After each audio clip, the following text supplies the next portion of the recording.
अस्सलाम वालेकुम। आज इस वीडियो में हम लोग trend ticketing staff and untrained ticketing staff के बारे में बात करेंगे। इन दोनों में क्या फ़र्क होता है जब एक आदमी ट्रेंड होके आता है और टिकटिंग काउंटर पे आता है और आप लोगों को टिकट देता है, और एक अनट्रेंड स्टाफ जो बग़ैर ट्रेनिंग के आता है और आप लोगों को टिकट देता है, तो उसमें फ़र्क क्या होता है। मैं कोशिश करूंगा कि इस वीडियो में मैं आपको एक कंप्लीट ब्रीफ कर सकूं, ताकि आपको आइडिया हो कि जो ट्रेनिंग सिस्टम है उसका फ़ायदा क्या जाता है और जो अनट्रेंड स्टाफ होता है वो क्या नुकसान देता है अपने आने वाले क्लाइंट को। तो मेरे साथ रहिए, मैं कंप्लीट ब्रीफ कर रहा हूँ आपको आज।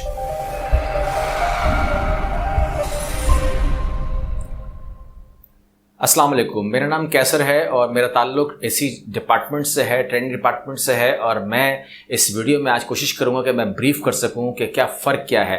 मैं किसी को गलत नहीं कह रहा, मैं किसी को ये नहीं कह रहा कि वो काम सही नहीं करता होगा, लेकिन आज जो पॉइंट मैं उठा रहा हूँ आप लोग इसमें से सीखने की कोशिश कीजिएगा और मेरी बात को समझने की कोशिश कीजिएगा।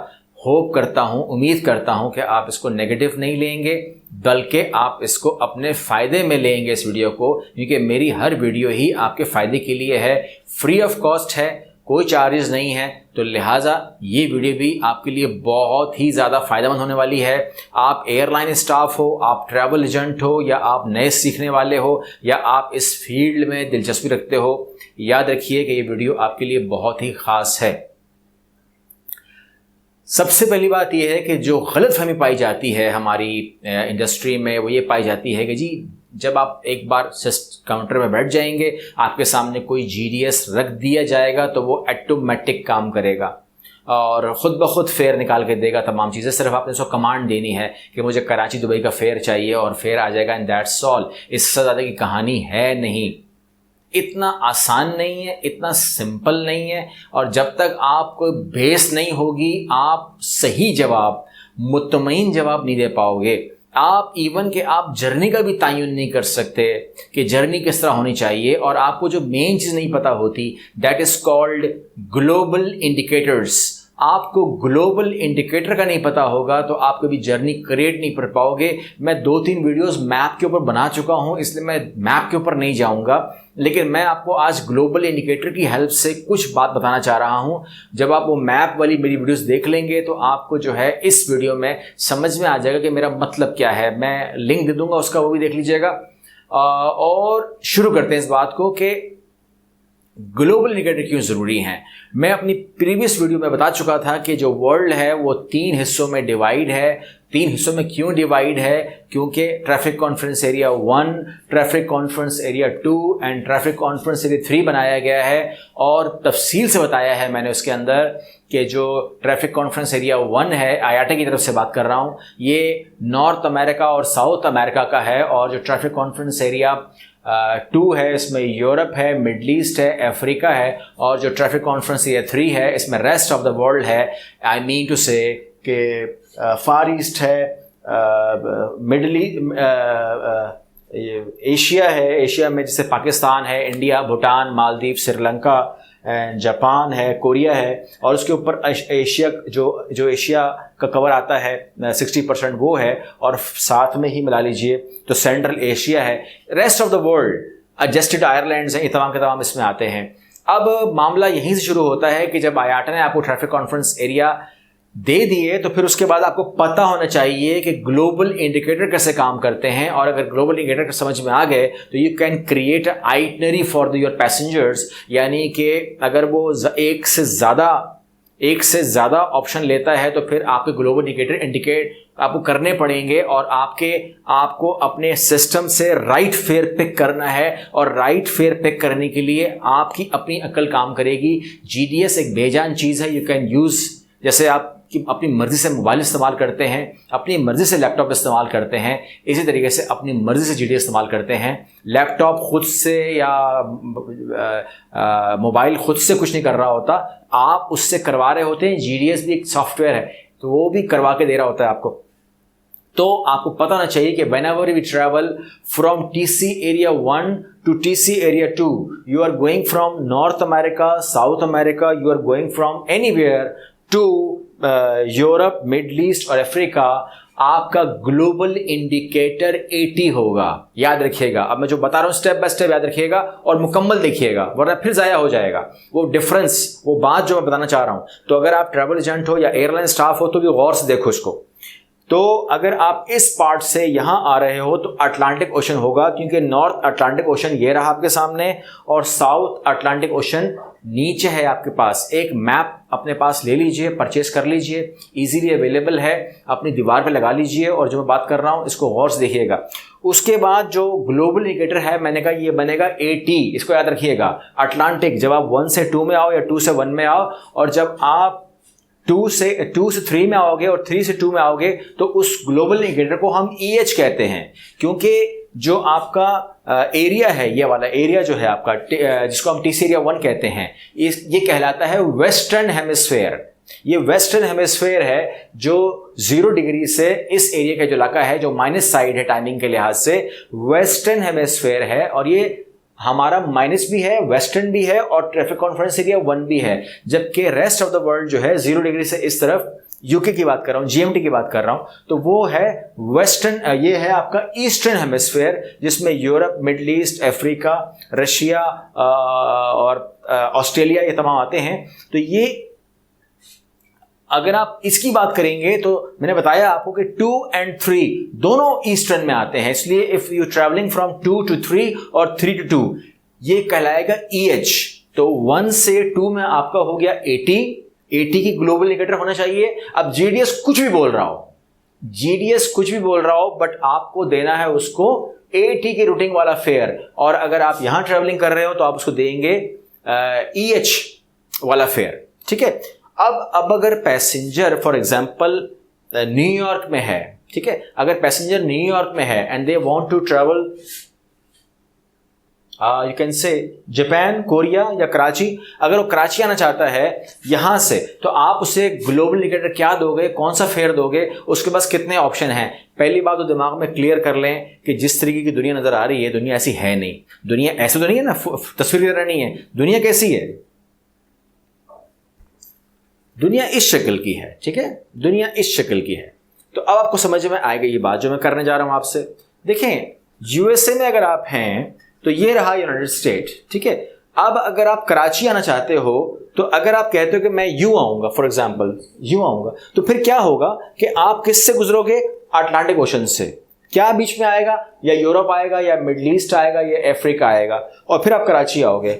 तो आप गोया कि यूं आओगे कि आप कराची से आप आओगे, अटलांटिक क्रॉस करोगे, यूरोप क्रॉस करोगे, फिर आप दाखिल हो जाओगे। ये रहा कराची। अच्छा खासा सफर है ये सफर आप क्यों करना चाहते हो? और आप जब 1 से 3 में आओगे वाया यूरोप, तो आप किसके रास्ते आए हो? अटलांटिक ओशन के।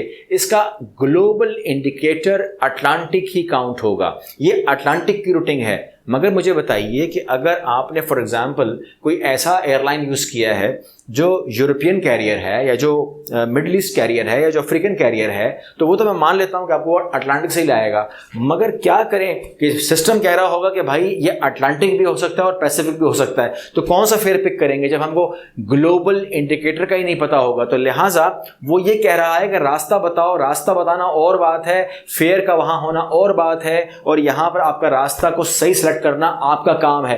तो यहां पर आपने बताना यह है कि अगर ये passenger for example Thai Airways use कर रहा है, लेट्स से अगर थाई एयरवेज यहां पर है, पैसेंजर थाई एयरवेज यूज कर रहा है, वो इस तरफ कभी भी नहीं आएगा, वो कभी भी अटलांटिक ओशन के रास्ते नहीं आएगा। थाई एयरवेज थाईलैंड की है, वो पहले बैंकॉक जाएगा, बैंकॉक उसका हब है, ठीक है। तो यहां से वो कभी भी इस तरफ नहीं आएगा, उसका रुख उस तरफ होगा, ठीक है। वो उस तरफ जाएगा और वो पैसिफिक क्रॉस करके वो आएगा सीधा बैंकॉक। बैंकॉक से वो कराची में आएगा। तो वो तो इस रास्ते आया ही नहीं। जब वो इस रास्ते आया ही नहीं तो उसने कौन सा रास्ता इस्तेमाल किया? That is Pacific ocean. यानी कि अगर वो अमेरिका में है और वो थाई एयरवेज यूज कर रहा है, तो वो इधर नहीं आ रहा, अटलांटिक रास्ते नहीं आ रहा, बल्कि वो जा रहा है पैसिफिक के रास्ते। पैसिफिक के रास्ते उसने ये वाला रास्ता सिलेक्ट किया, which is Pacific ocean routing. ये वाला रास्ता इस्तेमाल किया है। तो इसके लिए उसने जो अपना रास्ता इस्तेमाल किया है, that is called Pacific ocean. अब आपके पास क्या ऑप्शन आ गए? आपके पास 2 ऑप्शन आ गए। You have 2 clear option from New York to Karachi, if you use Thai Airways, if you use Japan Airways, if you use Cathay Pacific, तो आप पैसिफिक के रास्ते जाएंगे. And if you use let's say British Airways, you use Emirates, अगर आप British Airways इस्तेमाल करोगे तो वो यूके से जाएगा. अगर आप अबू धाबी उतरोगे, यानी कि अबू धाबी का सेक्टर लोगे तो वो इत्तेहाद एयरवेज लोगे तो वो अबू धाबी इस्तेमाल करेगा. और अगर आप एमिरेट्स लोगे तो वो दुबई जाएगा. इस तरीके से आपको ये बताना है कि कौन सा एयरलाइन आपको कहाँ लेके जा रहा है. अब अगर न्यूयॉर्क से मुझे 2 फेयर मिल गए हैं, पैसिफिक का मिल गया भी है और अटलांटिक का भी मिल गया है, तो I have to choose the best answer. अगर वो मुझे गलत आंसर भी देगा या मैं समझ नहीं पाऊंगा तो मैं अपने ग्लोबल इंडिकेटर की हेल्प से देखूंगा कि which one is right for me. Number 1, बात यहाँ पे ख़त्म नहीं होती.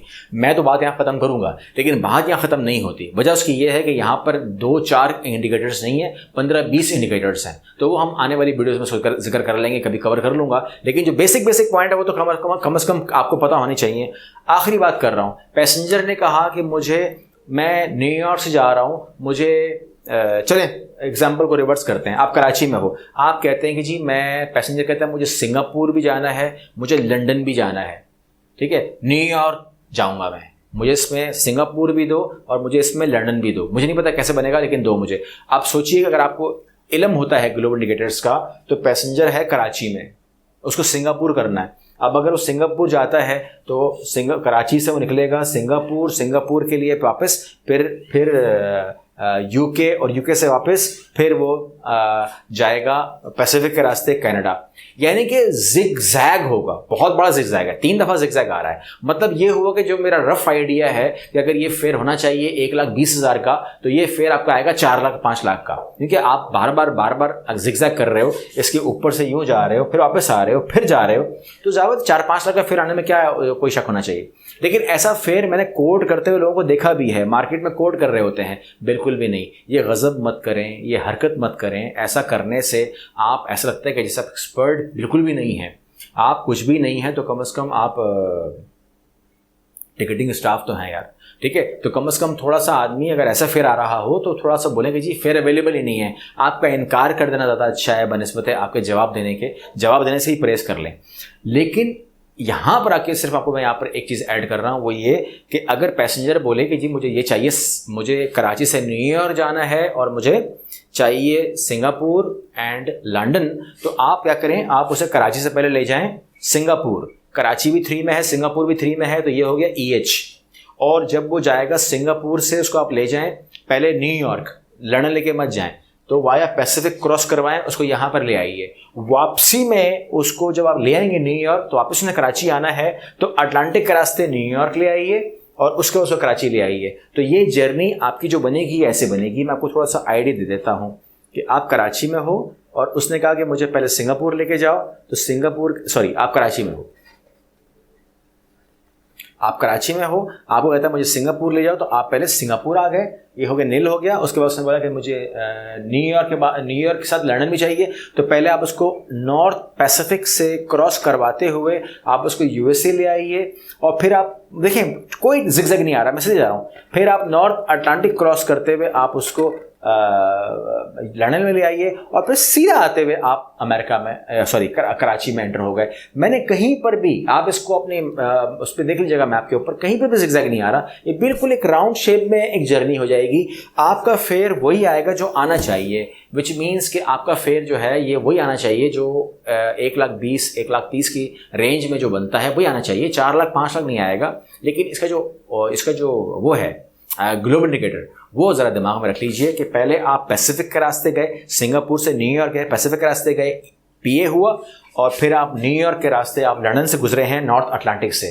तो इसमें इसी जर्नी में दो ओशंस टच हो गए, पैसिफिक भी अटलांटिक भी. तो इस जर्नी को आप कहेंगे कि via the both Atlantic and Pacific, via the both Atlantic and Pacific, AP. अब कराची से न्यूयॉर्क ही है, ये अटलांटिक हो सकता है, ये पैसिफिक हो सकता है, ये AP हो सकता है. जर्नी वही है, कराची न्यूयॉर्क या न्यूयॉर्क कराची. अब मुझे इसका AT का फेयर कब लेना है, I should know because I am ticketing agent for example. Pacific कब लेना है, आई शुड नो सिस्टम नहीं बताएगा, क्वाइट फ्रेंकली, ठीक है। इस गलतफहमी मत रहे, मुझे सिस्टम हेल्प करने वाला है। और मुझे AP कब लेना है, I should know bye my self. जब ये गलती आप करते हो तो इसका खमियाजा याद रखिएगा, आप तो उठाओगे ही उठाओगे जो कुछ भी होगा, लेकिन सबसे ज़्यादा खमियाजा आपका जो पैसेंजर है ना वो उठाता है। तो you should be not a ticketing staff, you should be a travel consultant, ठीक है। ट्रैवल कंसल्टेंट बनने की कोशिश करें, तब आपके ये मसले हल हो जाएंगे। GDS सीखने से मतलब 3 दिन की ट्रेनिंग कर ली, 4 दिन की ट्रेनिंग कर ली, सिस्टम में बता दिया यूँ करते हैं। उनकी अपनी हालत बड़ी ख़राब है जनाब, उनकी अपनी हालत बड़ी ख़राब होती है, उनको बेसिक्स नहीं पता होती हैं। उनको उतना ही बताया जाता है कि इनके सच्ची बात यह है कि 4 पेज होते हैं, उसके अंदर 8 एंट्रियाँ होती हैं, और वो आपको 3 दिन में करवा के बोलते हैं कि जी ये आपको GDS ख़त्म हो गया, और आपको जो है आप उन्हीं को रट करके आप अपनी जो है ना सामने, बल्कि सामने रख के आप अपना फेयर निकाल रहे होते हैं, और बेसिक की जो बुनियाद है वो नहीं होती है। तो अगर बुनियाद नहीं होगी तो उसका खमियाजा दोबारा कह रहा हूँ, आपकी कंपनी भरेगी, आप भरोगे, और सबसे ज़्यादा सफ़र जो है वो आपका बेचारा मजबूर मजलूम जो क्लाइंट है वो भरेगा। तो लिहाजा आप लोगों का टिकटिंग काउंटर स्टाफ नहीं होना चाहिए। आपका स्टेटस आप अपने दिमाग में रखिएगा कि you should be a travel consultant, और इसके लिए आपको रिसर्च करने की ज़रूरत होती है। कंप्यूटर पे आइए, रिसर्च कीजिए, टाइम दीजिए, कम से कम 1 घंटा दीजिए। मैप रीडिंग की वीडियो मैं दे चुका हूँ, उसको देखिए, उससे इंटरलिंक करें इस वीडियो को, इनको इंटरलिंक करें, फिर इन दोनों बातों को ले जाओ कंप्यूटर के ऊपर, और इन तमाम बातों को जो जो मैंने बातें बोली हैं एक एक पॉइंट देखो, और एक एक पॉइंट वहाँ से उठाओ, और ये सारी सर्च करो। कम से कम जिस कैपेसिटी में आप काम कर रहे हैं, जिस भी डोमेन में आप काम कर रहे हैं, उसको इतना स्ट्रांग कर दो कि कम से कम आपका जो क्लाइंट है उसको सफ़र ना हो, उसको तकलीफ़ होगी, एयरपोर्ट पे तकलीफ़ होगी, उसको तकलीफ़ होगी जाकर या वहाँ पहुँचकर, या टिकट के ऊपर प्रॉब्लम होगी। तो ये तकलीफ़ नाकाबिल बर्दाश्त होती है, याद रखिएगा। नाकाबिल बर्दाश्त किसी को तकलीफ़ मत दें, और अगर तकलीफ़ देंगे तो ये आपका अपनी जॉब के साथ और काम के साथ बहुत ज़्यादा नाइंसाफ़ी होगी। आई होप कि आपको इस वीडियो से फ़ायदा हुआ होगा। मैं एक तफसीली वीडियो इसके ऊपर कंप्लीट डिटेल के साथ एक लंबी वीडियो बनाऊंगा, वो भी देख लीजिएगा। लेकिन अभी मैंने कोशिश की है कि मैं थोड़ा सा आपको ब्रीफ कर दूं कि ट्रेनिंग का फ़ायदा है क्या, हम क्यों अपनी बेस बनाएं, हम क्यों वो बातें समझें, सीखें जो हमको बेनिफिट देती हैं। सिस्टम इस्तेमाल करने के लिए सिस्टम बेजान चीज़ होती है, तमाम सॉफ्टवेयर आपके सामने रखे हुए होंगे, बट उनको इस्तेमाल करना आपके ऊपर है। Thank you very much. अल्लाह हाफिज़।